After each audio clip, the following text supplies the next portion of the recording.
kemarin kita udah bahas tentang astral projection.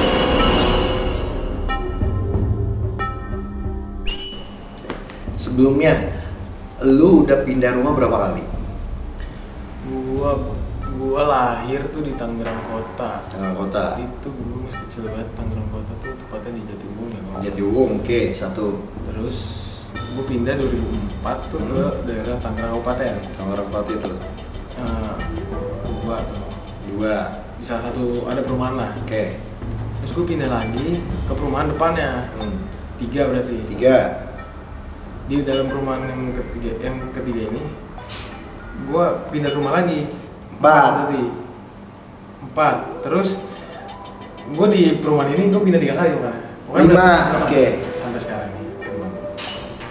Karena gue pindah lagi. Gue pindah lagi. 7. 7 kali. 7 kali cuy. Keajaiban dunia tuh. 7. Iya 7. Tapi di setiap ini ada cerita horor gue juga. Itu aja nggak? Nggak beda-beda. Beda. Jadi di rumah gue yang pertama, di rumah gue yang mana tuh? Yang di Garden. Jati kan gue masih kecil, masih bocil. Oh belum tahu lah ya. Iya, belum merasa. Oke. masih bocil. Berarti yang pindah tuh 2004 iya. Di rumah gue yang kedua nih. Jadi katanya nyokap bokap gue tuh nggak tahu ya merasa digangguin atau apa ya. Dia punya temen yang bisa melihat katanya. Katanya sosoknya tuh sekeluarga. Jadi terus ada nenek sama kakeknya. Neneknya tuh di sumur. Oh itu pernah deh gue kalau nggak salah gue pernah cerita. Kalau misalnya di rumah gue dulu tuh yang sumur iya, yang ada tembok, iya. Tempat nenek-nenek. Oke, paham. Terus yang temennya abang lu. Iya. Ya. Itu tempat neneknya tuh samping sumur tuh ada tembok. Iya. Jadi di sininya nih katanya. Terus kakek-kakeknya tuh di ruang dapur. Pokoknya ada dapur, ada ruang makanan. Nah, situ di ruang makan tuh ada TV. TV itu suka nyala Sendiri. Shit.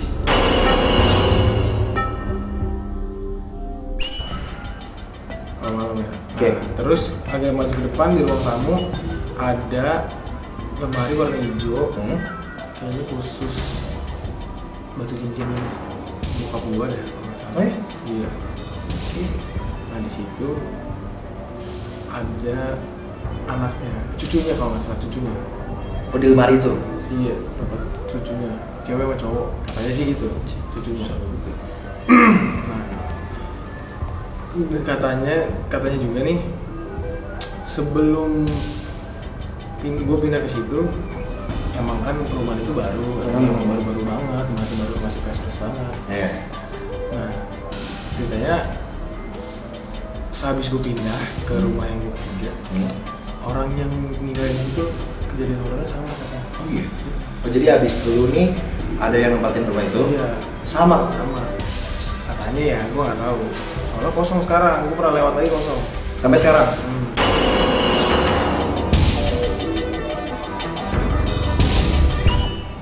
Shit sih lo.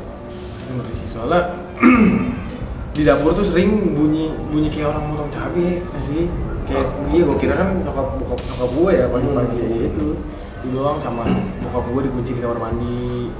Ah iya, tahu. Pernah pak, abang gue nggak salah, siapa pelayan? Pak, bener. Tapi emang lucu tapi bener. Tapi bener pak. Sepak iya. Kanjut pelayan. Iya. Pernah di kamar mandi apa pas mau masuk kamar gitu ya? Diikutin, dia bilang gitu. Oh, pelayan. Diikutin kanjut. Iya. Gue baru ingat. Siapa abang lo? Iya, abang gue. Diikutin kanjut. Itu artinya apa itu kalau diikutin? Kayak punya anak. Udah punya sekarang. Oh. Terus pokoknya di rumah itu banyak kejadiannya. Sampai abang gue main petak umpet, dia ngeliat Banas Pati pernah dia. Wah itu serem sih. Tadi main di rumah kosong. Iya. Goblok ya. Petak umpet sendiri. Dia ngumpet sendiri ke rumah kosong sendiri. Dia main petak umpet sendiri? Enggak maksudnya main petak umpet cuman dia ininya sendiri kan biasanya kan iya, kita bareng nih rame nih terus iya. bisa. Dia udah nyari tempat sendiri. Gue kira petak umpet dia yang jaga, dia yang ngumpet gitu, dia yang home gitu nggak ya?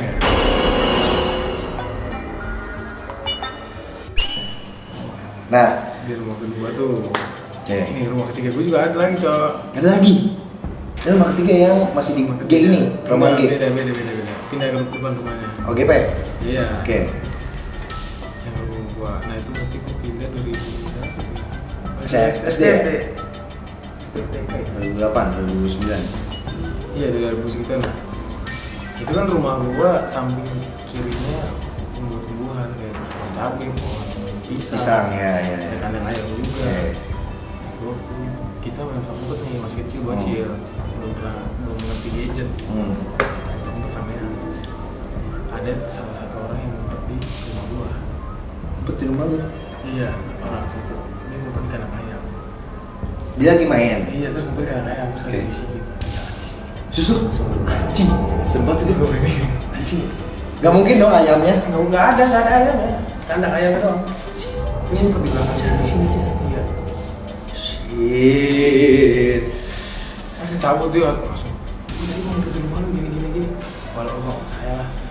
Lu coba. Ya, enggak, maksudnya ya itu pengalaman dia. Maksudnya gue ceritain aja itu rumah gue dulu kayak gitu. Anjing. Jangan di sini. Susah. Makanya dulu pas gue kecil tuh gue selalu ditemenin tidur karena gue takut. Sampai rumah gue serem banget. Kalau sekarang masih. Sekarang enggak, gue sendiri juga gas. Oke. Udah nih. Paling itu aja sih, ya selebihnya juga cerita-cerita biasa lah, sepele. Kayak dengar suara atau melihat orang lewat doang sekelibat gitu ya.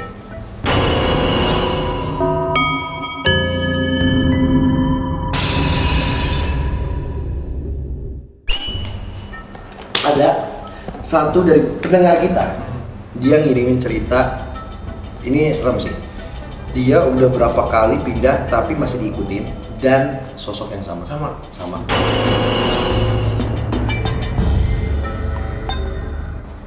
Gua baca. Bacanya melebihi gue nggak? 7 kali. Kayaknya sih nggak nyampe. Cuma dia kayaknya 4 kali deh. 4 kali. Kali. Tapi sosoknya sama ya, kalau gue kan beda-beda nih. Sumpah sama. Nih gue bacain ya. Dari Jelita Putri Anggraini. Halo Kak Jay dan Kak Rey, aku Tata. Dari kecil sampai kuliah semester 2 ini, aku sering ngalamin kejadian horor, terutama karena keluarga aku sering pindah rumah. Oke. Yang pertama, rumah lama. Dari SD kelas 2 sampai kelas 3. Waktu itu kita baru pindah, aku tidur di peluk ibu di depan TV. Tengah malam aku terbangun dan melihat seseorang perempuan berbaju merah dengan rambut panjang berdiri di depan gorden dapur menatap ke arahku. Aku langsung memeluk ibu lagi, tapi nggak ada yang percaya ceritaku.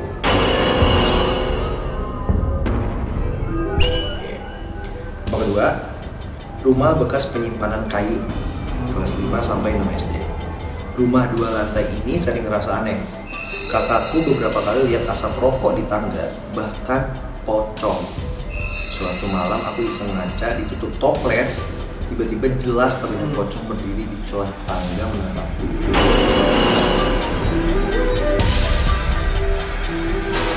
Aku kaget langsung lempar toples itu. Yang ketiga, pindah lagi dia nih, kelas 1 SMP. Rumah belakang pos ronda. Di rumah baru ini, aku dan adik sering merasa diawasi. Pernah aku lihat pocong ngotot dari ventilasi atas yang tinggi sekali. Hampir tiap malam juga ada bayangan kepala yang suka ngintip dari samping lemari. Kalau sholat di kamar yang menghadap dapur, punggung rasanya berat. Apalagi kasurnya pakai dipan bolong. Beberapa kali juga terlihat bayangan hitam di atas kasur. Shit. Dipan bolong itu yang kasur tingkat ya? Iya. Dalam rasa. Pindah lagi nih. Baru pindah nih sekarang. 4. Apa hari ini? Rumah hijau, nggak tahu ini kapan. Awal pindah ke rumah ini langsung terasa aneh. Malam pertama terdengar suara benda jatuh keras dari plafon. Tapi saat dicek nggak ada apa-apa.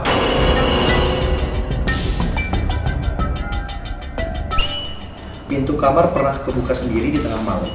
Aku juga pernah melihat perempuan berambut panjang duduk di kasur sambil tersenyum. Awalnya ibu nggak percaya, tapi suatu malam beliau sendiri melihat bayangan terbang di rumah ibu. Ada lagi, jalan rawan kecelakaan. pulang kerja, tengah malam melewati jalan berkabut, aku hampir menabrak seseorang yang menyeberang. Sosok itu hilang, lalu muncul lagi di penyeberangan berikutnya. Ternyata jalan itu memang sering memakan korban. Nah, gue nggak tahu ini jalannya gimana, tapi rata-rata emang tumbal. Kayaknya ya, atau enggak intinya pasti ini jalanan sepi, cuma beberapa orang doang yang berani lewat. Mungkin warga lokal pun nggak berani sebenarnya lewat sini, makanya itu rawan. Nah yang terakhir, jalan gunung berkabut. Saat pulang dari rumah teman, kabut menutupi jalan, lampu motor tidak menembus apapun. Aku hampir lurus ke arah jurang kalau tidak ditolong motor lain yang tiba-tiba membunyikan klakson. Katanya ada yang nutup jalan sebagai teguran karena aku ngebut. Oke. Jadi kabut, lu pernah gak sih kayak misalnya gak usah jauh-jauh deh, kita ke puncak. Kabut tebel banget. Udah kabut, awan, hujan. Dimana lampu motor yang seterang-terangnya tuh nggak nembus. Gue pernah sekali ngalamin posisi berkabut itu di Bromo. Oke, di Malang. Gue waktu itu jalan berempat dari pagi jam 2. Naik KLX, gue nggak naik jeep, naik motor. Kenapa? Karena gue pengen ngerasain vibe Suasananya. Oke. Motor gue yang bawa. Gue bawa. Gue berangkat jam 2 itu posisi udah hujan, gerimis. Bayangin aja Bromo, mau naik ke Bromo jam 2 pagi dingin banget. Gue mau ngeliat sunrise tadinya. Cuma gara-gara hujan kayaknya nggak bisa deh. Tapi gue bantai tuh sampai namanya apa ya, titik kumpulnya tuh gue lupa, namanya situ lah. Nama titik kumpul di Bromo tuh apa gitu, gue lupa. Ini motor nih, cuman penglihatan cuma ke depan sini doang pak. Cuman ini gua sini nih ke kopi, Sini dong nih. Iya sini doang. Lampu udah nggak nembus. Tebel banget tuh itu. Pelan-pelan gua ngikutin maps nggak bisa, kalau hujan takut basah. Iya. Untung ada gate nya kan, satu temen gua kan gate nya situ kan. Gua jadi yang gate nya satu nih temen gua nih. Jadi kita bertiga lah. Untung nyampe. Masalahnya pas sampai di atas udah basah kuyup, udah kedinginan total. Kita peluk-pelukan ya. Hipo. Hampir. Oke. Kalau peluk-pelukan udah tidur di peluk-pelukan basah-basahan, biar hangat. Yeah. Pengajuannya udah kerasa itu. Nah, itu gue pernah tuh kalau kabut-kabut itu pernah. Nah yang jalanan juga, yang tadi dia bilang jalanan, gue juga pernah lagi tuh. Kayak dia hampir kayak tumbal gitu. Gue dulu sih. pas mau 17 Agustus kalau nggak salah. 17 Agustus gue inget, 17 Agustus. Yang lain pada lomba, gue lagi di rumah saudara, gue lagi di rumah siang. Gue keluar namanya temen gue. Masih SMP kayaknya, masih SMP. Temen-temen gue keluar, jauh deh, kenapa tuh masih siang pak? Sore lah, siang sore lah. Ada jalanan kayak beloknya gini, agak tajam gini, S. Oh, kayak letter S ya. Tapi gue dari arah sana, dari arah pulang. Pas gue mau belok gini nih, kan harusnya gini kan? Iya. Ini gue dari sini nih, mau belok gini, setengah gue nggak bisa belokin.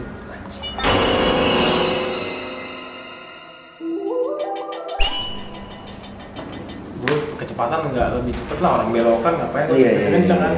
Itu kalau misalnya nggak gue kok berat ya, tapi kalau nggak gue banting setir gue nabrak beton gitu, terus pada beton Hancur dong. nah gue banting setir. Kalau lu paksain gitu. Iya gue paksain ini jatuh lah gue. Kalau gue kan sini pernah ini pernah gini. Pernah gips. Oke. Pernah gue SMP. Entah kanan entah kiri deh, lupa gue. Entah gue banting setir kiri kanan. Katanya di Jalan itu emang sering tumbal banyak.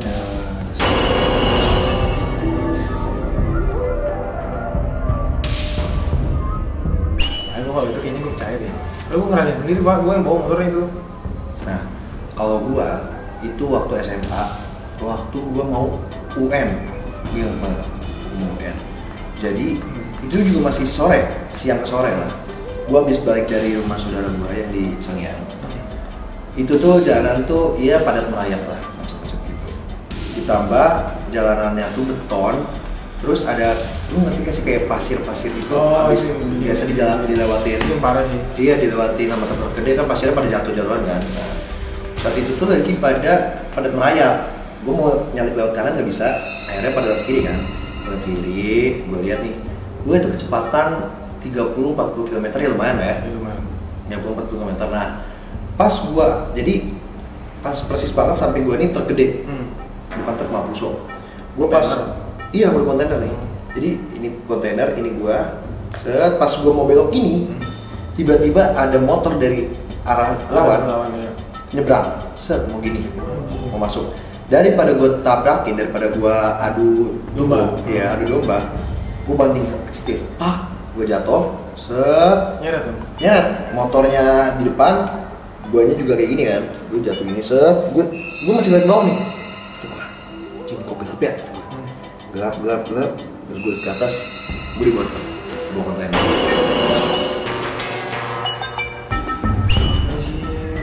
Lalu gue udah kayak gini, kok orang-orang udah pada ngorok bumi. Darah semua dong. Di sini gue, ini nih, Oh gitu. ini satu, nah ini nih. Iya, cuma sehari itu kalau itu tuh. Nah, habis itu kan gue ditolongin kan sama warga sekitar, tolongin, gue dikasih alkohol, gue dipegangin, inget banget gue dipegangin, alkohol yang 70%. Retinol. Kayaknya gue Repanol apa? iya pokoknya gue kira mau digini. Awalnya dia udah main kapas nih. Iya. Wah gila, sakit banget. Terus tiba-tiba ada kakek-kakek ngomong, dia pakai ya soalnya setiap ada orang yang kecelakaan di sini itu pasti level.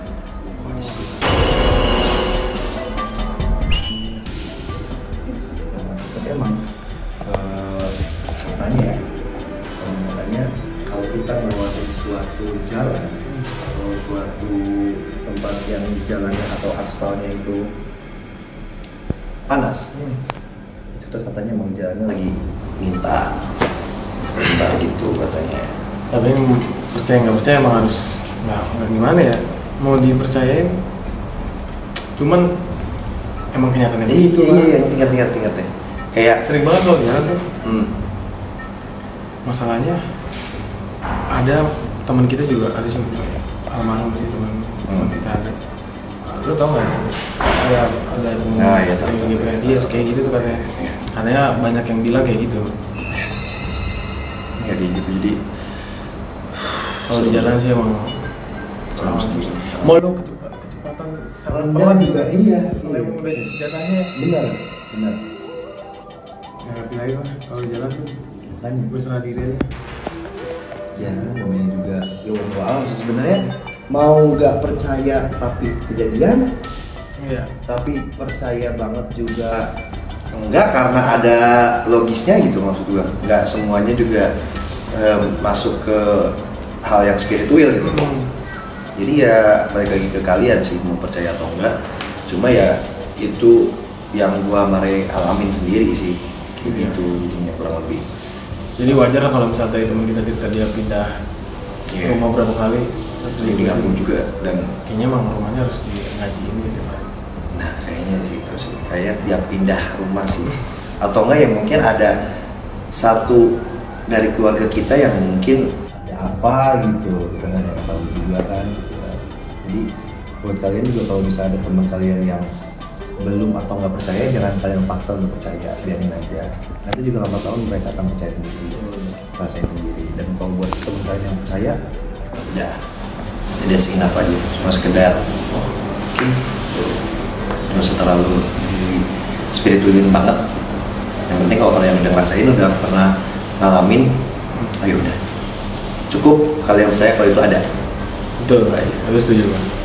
Paling gitu aja sih ya. Ya paling gitu aja sih kita. See you next podcast, bye, peace out.